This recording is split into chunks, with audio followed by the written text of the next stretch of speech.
I want to just say, Mr. Cohen, it's a pleasure being here with you tonight, because I've seen you grow into the outstanding leader and community activist that you are today, and that's a prideful thing, and let's give him another applause. Now, who am I? Well, I was here 26 years ago. Oh, let me say that again. 26 years. Are you sure it's 26? Now, gentlemen, I sat in some of the same chairs you sit in now. I walked down certainly the same hallways you walked down. My dream at that time was to become an architect. I did not reach my dream. Why? Because I wasn't focused. And what I challenge you today is to not be like me in 1984. Your challenge is to find the tools now. And I have no idea what it is. Both of you are seniors and juniors. And I have no idea what it is that you want to be, as they say, when you grow up.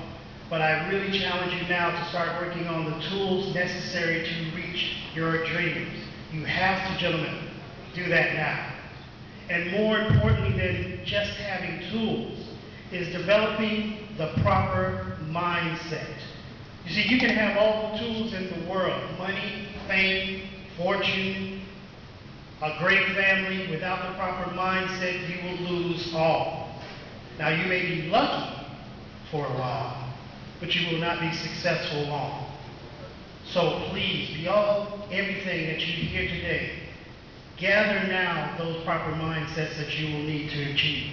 Now, you all are being introduced or have been introduced as a Rainesmen, and you represent the top percentile of the males here at William and Raines. Now, the two things I want you to focus on, and they're very easy, but also very easy to get misled on, and that is one, higher academia. It is important that your grades be solidified to represent a Rainesman. That goes without being said, right? Number two, and this is really key, because I have a teenager myself, so this is one of the battles that I have, is, gentlemen, do not dummy down yourselves just to appease your peers. You see, people that you surround yourself with now will help dictate who you will be in the future. And I know it's good to be cool. I wasn't one of the cool people at Raines. But I became a success because I learned early on to surround myself with those people who stood for something. So do not dummy yourself down just to fit into a specific crowd. Now, your goal from this point on will be to build intelligence, to be higher at an intellect. And there are two ways I want you to do this. It is very easy. Remember this always. This is important. Number one is to listen. See, there's a reason why God gave you 2 ears and 1 mouth.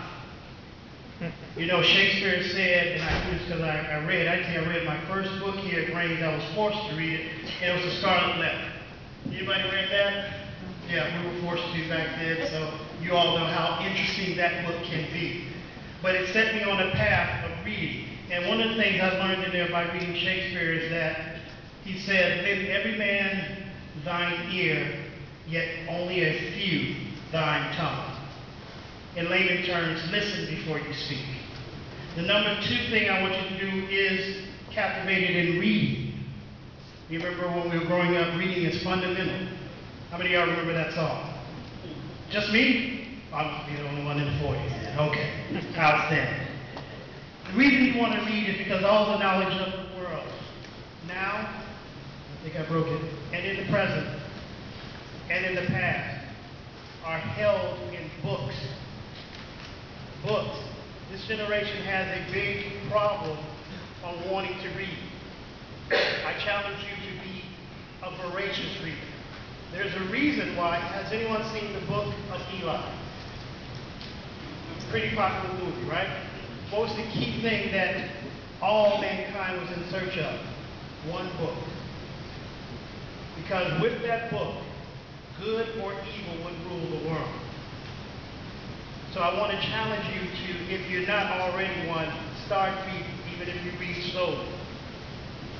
Now, I wrote a book titled, as they spoke of, How to Survive the Next 365. Why did I write that book? In the year 2007, I lost over $1 million in assets and cash. 1 million. So before I got to the point where I was going to jump off a bridge, I decided to take a step back and figure out what it is that I didn't do right and what it is that I didn't learn. And it became a sort of therapy for me to interview gentlemen and ladies who were successful in their own right. Not popular, but successful. And through that, I started hearing stories of the same caliber, qualities of people that were similar, no matter age to 80, white, black, male, female. And 12 of those things, those fundamental principles, I put in this book as a therapy for me to start my roadmap. And I'm very proud to say that you all will get a copy of that book. But I want you to read it not like a novel. I want you to read it like it's a survival guide. Because I assure you, with these fundamental principles, if you learn them and you apply them to your life daily, you have no choice but to be successful. And I want to leave you with this very fundamental quote that says, there are many things in life that you will catch, that will catch your eye. But only a few will catch your heart. Pursue those. Thank you so very much.